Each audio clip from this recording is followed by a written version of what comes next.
بہت بڑی طاقت بنیں گے آپ اگر آپ کو سہنا آ گیا اور برداشت کرنا آ گیا. کیونکہ جب آپ برداشت کرتے ہیں نا تو اندر میں ایک طاقت پیدا ہوتی ہے. وہ طاقت آپ کی روح کو پرواز دیتی ہے اور اگلوں کے لیے تسخیر کا کام دیتی ہے. اور اگر آپ پھٹ گئے تو بم کے پھٹنے سے کیا ہوتا ہے؟ تباہی آتی. جب آپ پھٹیں گے یا میں پھٹوں گا تو معاشرے میں تباہی آ جائے گی. تو اس کے لیے آپ دو چیزوں کا اہتمام فرمائیں. ایک اپنی زبان کی حفاظت فرمائیں. آپ اس 400 کے معاشرے میں کوئی غیبت کرنے والا نہ ہو، کوئی جھوٹ بولنے والا نہ ہو، کوئی کسی کو طنز کرنے والا نہ ہو، تانا دینے والا نہ ہو. ایسی بات جو کسی کے دل پہ جا کے چوٹ مارے اس سے آپ اپنی زبان کو صاف کر دیں.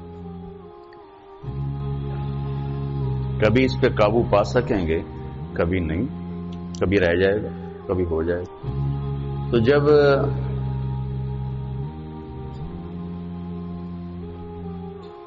ہاتھ سے نکل جائے بات تو پھر اللہ نے ہمارے لیے توبہ کا دروازہ رکھا ہے. 2 نفل پڑھو، اللہ سے معافی مانگو، جس پر زیادتی ہو اس سے جا کے معافی مانگو. اس سے آپ کی مزاج میں ٹھہراؤ آ جائے گا.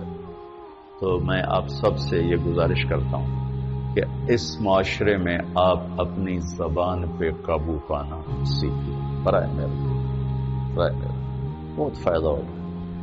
ایک زندگی گزری ہے، شام قریب ہے، تو پوری زندگی کے تجارب نچوڑ بھی اس میں شامل ہیں. اور تجارب نچوڑ کو گولی مارو اور دیوار پہ ڈال دو. میرے نبی کا فرمان اس کے لیے کافی ہے کہ آپ نے فرمایا کہ 2 چیزوں کی ضمانت دے دو، میں جنت کی ضمانت دیتا. ایک تمہارے جو 2 جبڑوں کے درمیان ہے، ایک تمہاری 2 ٹانگوں کے درمیان ہے، اسے پاک کر لو، میں جنت کا ضامن بن جاتا ہوں.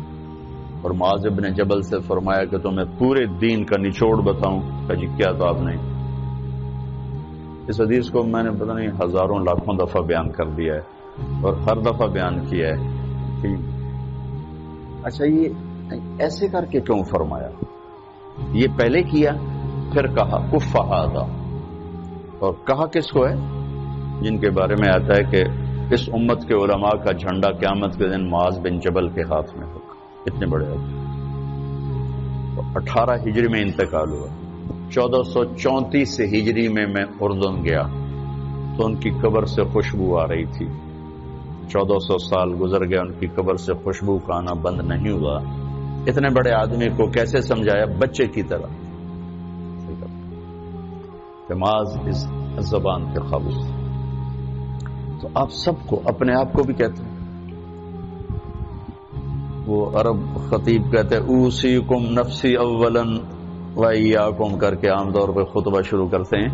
تو میں بھی اپنے ذات سے شروع کر کے آپ سے یہ عرض کرتا ہوں بچوں کہ اپنی زبان پہ قابو پانا سیکھو. یہاں اس کی مشق کر لو. یہ چھوٹا سا میدان ہے، چھوٹا ایک تالاب میں ہے. آپ تالاب، یہاں سے نکل کر آپ ایک سمندر میں کودیں گے جہاں کہ رشتوں کی فہرست ہوگی، تعلقات کی فہرست ہوگی، ناگواریوں کے خوفناک خاردار کانٹے ہوں گے.